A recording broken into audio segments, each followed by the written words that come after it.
Hello and welcome. Today we are jumping into the absolutely incredible story of Kashmir. We're talking about a history that stretches back millennia, filled with epic myths, powerful empires, and some really profound transformations. All right, let's get right into it. So it all kicks off with this really cool question, one that gets right to the heart of Kashmir's origin story. How do you get a valley from a lake? Well, the traditional answer isn't in a geology textbook. It's pure legend. You see, according to the oldest text from the region, the Anil Purana, this place wasn't always the valley we know. It was this huge, vast lake called Satisar, and it was the home of a mythical people called the Nagas. But there was a big problem in Satisar, a terrifying demon named Jallo the Baba. So the people begged for help, and the great sage Rishi Kashyap answered the call. In this one single heroic move, he apparently slices through the mountain at Baramulla, all the water drains out, the demon is defeated, and voila, the beautiful valley is created. And this story, get this, perfectly explains where the name itself comes from. The word Kashmir is thought to come from Ka, which means water, and Shamira, which means to dry up. So Kashmir is, quite literally, the land where the water was dried up. How cool is that? Okay, so from that mythic birth, we now move into actual recorded history.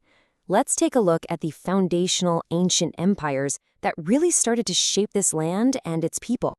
Four major dynasties really set the stage for ancient Kashmir. We start with the Gananda, then we move into the Mauryan period. After that come the Kushanas, and finally, the super powerful Karkotas. And, if you want a fantastic way to keep those in order, just remember this phrase, great men keep Kashmir. G for Gonananda, M for Mauryan, K for Kushana, and that last K for Karkota. Simple, right?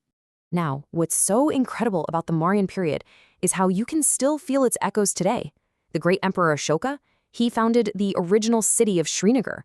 His son Jaluka was the one who secured the valley from invaders. And the lands that were linked to Damodar II, you're not going to believe this, they're the very spot where today's Srinagar airport is built. History is literally right there, right beneath our feet. Okay, let's move on to the Kushanas. Their most famous ruler, Kanishka, convened the historic Fourth Buddhist Council right there in Kashmir. Now, this wasn't just some local meeting. This single event had world-changing consequences because it's where Buddhism officially split into its two major schools, Mahayana and Hinayana. A huge moment in world religion happened right here. And then we get to the golden age of the Karkota dynasty, which was completely dominated by one legendary figure, Lala Tadika Muktapida.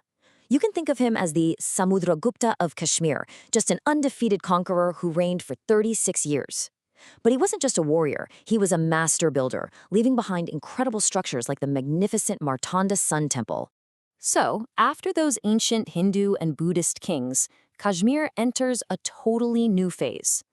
This period marks the rise of the great medieval sultanates, and with them, a really profound cultural shift. This big transition really started with a prince from Ladakh named Rinchen. He converted to Islam, took on the name Sultan Sadruddin, and by doing so, he became Kashmir's very first Muslim ruler. He's also the one who built the region's first mosque. History has this funny way of echoing itself. Just like the ancient period had its great conqueror in Lalitadatir, the medieval era had Shihabuddin. Both of them were these legendary military leaders, and both were great city builders. It just goes to show how that spirit of ambition and greatness can pop up in different eras. But out of all the sultans, there's one name that just stands head and shoulders above the rest. A ruler so revered he earned the simple but incredibly powerful title of Budshah, the Great King. And that was Zain-ul-Abidin. He was a true visionary, which is why they call him the Akbar of Kashmir. His rule was all about religious tolerance. He got rid of the jizya tax on non-Muslims and invited scholars back into the valley. He was also a cultural giant. He's the one who introduced the world-famous art of Pashmina craftsmanship and built landmarks like the Zaina Kadal, Srinagar's first wooden bridge. Just an incredible legacy. After the local sultanates, Kashmir's story kind of gets bigger. It becomes about being integrated into these much larger empires. First the Mughals, then the Afghans, and then the Sikhs would each come in and leave their own indelible mark on the valley. There's actually a brilliant little saying to remember Mughal contributions. It goes, Akbar gated, Jahangir gardened, Shah Jahan sprang, Aurangzeb once. So Akbar built the gates and walls of the hairy Parbat fort. Jahangir gave us the famous gardens like Shalimar and Nishat. Shah Jahan is linked to the Chashma Shahi spring, and Aurangzeb, well, he only visited once. Now, as Mughal power faded, the Sikh Empire rose and took control of Kashmir. But their clash with the expanding British Empire set the stage for a really rapid and dramatic change. In the 19th century, a flurry of treaties just completely redrew the map. The absolute key moment came in 1846, after the First Anglo-Sikh War. The Treaty of Lahore hit the Sikh Empire with a massive war debt they just couldn't pay. And this led directly to the Treaty of Amritsar, which offered a shocking solution. And this brings us to a truly unique moment in history, the creation of the modern princely state of Jammu and Kashmir. And it wasn't created through conquest, but through a business deal. And this is the price. For 75 lakh rupees, that's $7.5 million, the Dogra ruler Gulab Singh bought the entire valley of Kashmir from the British East India Company. I mean, think about that. For the British, this was a great deal. They installed a loyal ally in a strategic spot. And for Gulab Singh, he got a kingdom, creating a new royal dynasty that would rule for the next 100 years. The four rulers of this Dogra dynasty each played a big part in modernizing the state.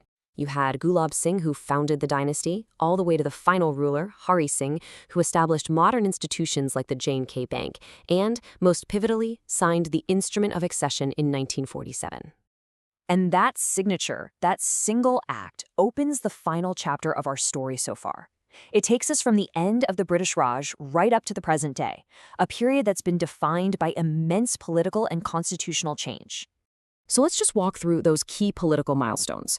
The accession in 1947 was followed pretty quickly by the inclusion of Article 370 in India's constitution, which gave the state a lot of autonomy. Then, in 1954, Article 35A was added, which let the local legislature define its permanent residents and their rights. Now, this whole setup stood for decades, until August 5, 2019, when the Indian Parliament passed the Reorganization Act. This revoked that special status and restructured the state into two separate union territories. So, there you have it. We've journeyed from a mythical lake drained by a sage, through glorious empires and powerful dynasties, all the way to a modern union territory shaped by treaties, laws, and acts of parliament. It is a story of constant, relentless transformation. And that leaves us with one final question to think about. What does this incredibly long and complex history tell us about what comes next?